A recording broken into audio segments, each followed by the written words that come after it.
The GOP majority's passed a $13.5 billion state budget that is now on its way to the governor's desk. It was hailed at the end of the week as a transformational symphony of conservative reform. Right now, most Republicans are enjoying this music while Democrats are covering their ears. Here this morning to unpack some of the key items in the budget are the leaders, House Majority Leader Jason Osborne of Auburn and House Minority Leader Rennie Cushing, the longtime Democrat from Hampton. Thank you both, gentlemen, for joining us. And let's start with you, Majority Leader Osborne. You deployed a unique strategy here, using the budget to advance a number of conservative policy priorities. You're the one who coined that term, the transformational symphony. What are the key transformations as you see them? There's a number of them in there. And I know one of my staffers had written the word medley on my sheet of paper, and I just kind of put the word symphony out on the fly, and it just seemed more grandiose at the time. It's just kind of the part of the theater of what we do. But there are a number of key policy ornaments that were associated with the budget. The education freedom accounts, as well as a late-term abortion ban, as well as some mild state of emergency reform. And luckily, we were able to, after the fact, come up with some more extensive agreement on the state of emergency reform that we'll be proceeding with in the next few months. Leader Cushing, this falls like a hammer on Democrats. They don't like any of this stuff. You would argue it takes the state backwards. What do you tell constituents when they ask you, what should I expect out of this budget? Well, this isn't really budget. It's a social engineering document. It's unlike any budget that we've ever seen before. It's an attack upon women. It's attack upon reproductive rights. It's basically puts up a whites only sign for the state of New Hampshire. It represents a massive example of Robin Hood in reverse, where we're taking public resources and allocating them to private purposes. I don't even know where to begin on some of the outrages. I'll start with the FRM Ponzi scheme, which investors lost 3 times in court. And for the first time, we're taking public monies and making whole the losses of speculators. This is never done in any other Ponzi scheme.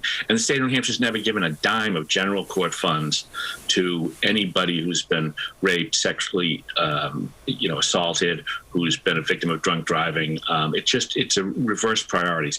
This is a budget that's going to have increases in property taxes throughout the state, and it's an abomination. We'll give Representative Osborne a chance to respond there. You're comparing the critical race theory language to segregation. Leader Cushing, that's a stretch. No, I think it's a muzzle on people of color. What we saw yesterday is every person of color in the Democratic caucus getting up and talking about not wanting to be silenced, that we have a history in our state, a history in our country that has not always been inclusive, that has not always been embracive. And what we're seeing now through the budget process is an attempt to stifle, to gag teachers, and to deny people the ability to talk about the truth of their own history. This is not the kind of New Hampshire that we aspire to have, where everyone has a place, where everyone's included. It sends a clear message that that if you're not part of the dominant culture, that you're not welcome. All right, Leader Osborne, your response there. Okay, sure. My turn. So what I saw was a lot of Democratic members yesterday talking about something that wasn't even in the budget that we passed. I'm not sure where they were coming from or where their imaginations were taking them, but the anti-discrimination language that was passed in HB 2 simply does not allow people to be taught that they are racists or any other nasty characteristics because of their skin color or any other uncontrollable attribute that they may have been born with. And as far as tax cuts, I'm sorry, but you can only give tax cuts to people who are paying taxes. So to characterize that as some kind of Robin Hood in reverse situation is absurd. I mean, we're talking about people who are having their income and wealth taken from them for purposes they do not want, and we're just alleviating a little bit of that. And I think that is a good, popular place to be, and I would like to see the other side start to work together with us a little bit to be where our citizens are on the topic of both tax reform as well as abortion. I mean, there's 80% of the population that does not want to see extreme late-term abortions. I don't know why we can't all come together and give people what they want. Representative Osborne, following up there on the abortion issue, I'm curious what you think here. You know, you have a governor who identifies himself as pro-choice. This was a Republican priority. Clearly, it put Governor Sununu in a bit of an uncomfortable position. Now that you've essentially checkmated him into signing this series of restrictions on abortion, are you going to try again in the next year of this session to try and see what else he might sign? I don't think so. I think my side of the aisle has finally come to the point where we understand we can only give people what they want.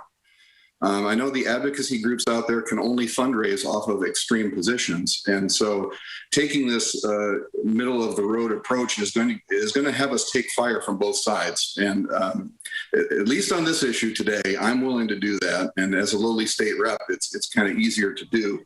I know the state senators have a little bit of a harder time with it. And as you go higher up the chain, it takes a lot more courage to stake out that middle of the road reasonable position, and I applaud our governor for having that courage. Representative Cushing, do you expect the this pro-choice, pro-life fight to continue in the next year of the session?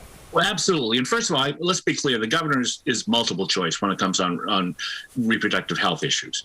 And what this is just the first step of, they've clearly laid it out, of an attack upon a woman's right to control her own body. It's defunded Planned Parenthood. It's the budget has set up a situation where we're going to put doctors in jail. I've never seen a budget that included provisions that we're going to put doctors in jail for performing medical operations. It's had a chilling effect upon the medical community. It's had a chilling effect upon people of color, of LGBT community. This is an extreme budget. And I don't think the people of the state of New Hampshire even are aware of how extreme it is. It's going to unfold, unfortunately, in the coming, months. But I tell you, as Democrats, we're committed to refocus back on the needs of the people of the state of New Hampshire, for jobs, for quality education, for health care, for having a society that's compassionate. The budget disregards, for instance, the problem with homelessness. It underfunds monies that are necessary for health and human services that we all need desperately here in the state of New Hampshire. We're coming out of a pandemic.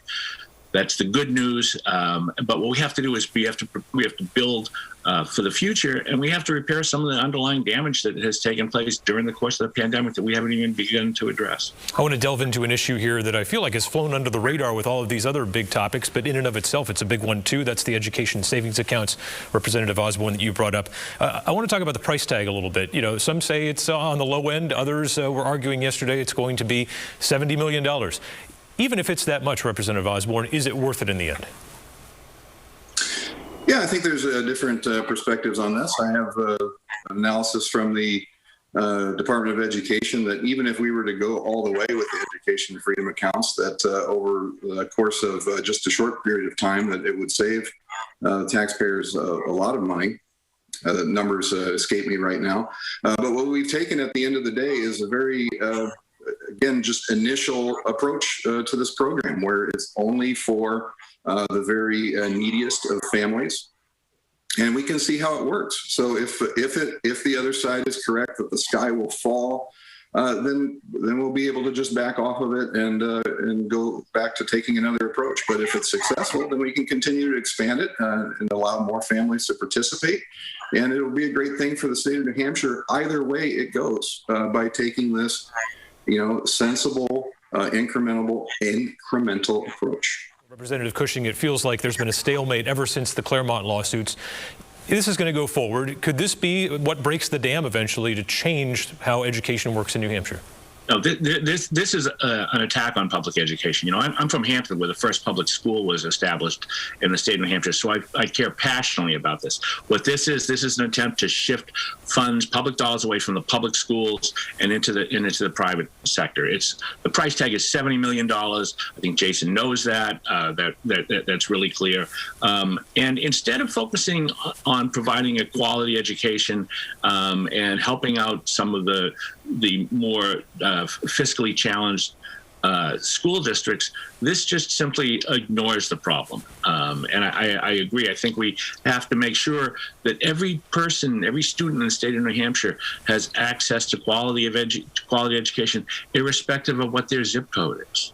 That's the promise. If we don't support public education, if we don't have a vibrant public education system in the state of New Hampshire, we don't have a future. It's as simple as that. We got about a minute and a half left. I want to get quickly to the tax policy. Leader Osborne, Democrats say this is going to downshift when the economy eventually, goes a little bit worse than it is right now. What's the argument to say that, that it's not going to happen? Well, that's a great part. So not only have we been able to cut literally every tax on the book, but we've been able to do that with the opposite of downshifting. We've shifted so much money back to the communities and towns, the nursing home system, the road projects, as well as just a straight up property tax cut of $100 million. So I think that the argument that Republicans do not care about property taxes has been completely blown out of the water by this budget we passed yesterday. And Representative Cushing, about 30 seconds to respond there. Democrats argue there will be downshifting.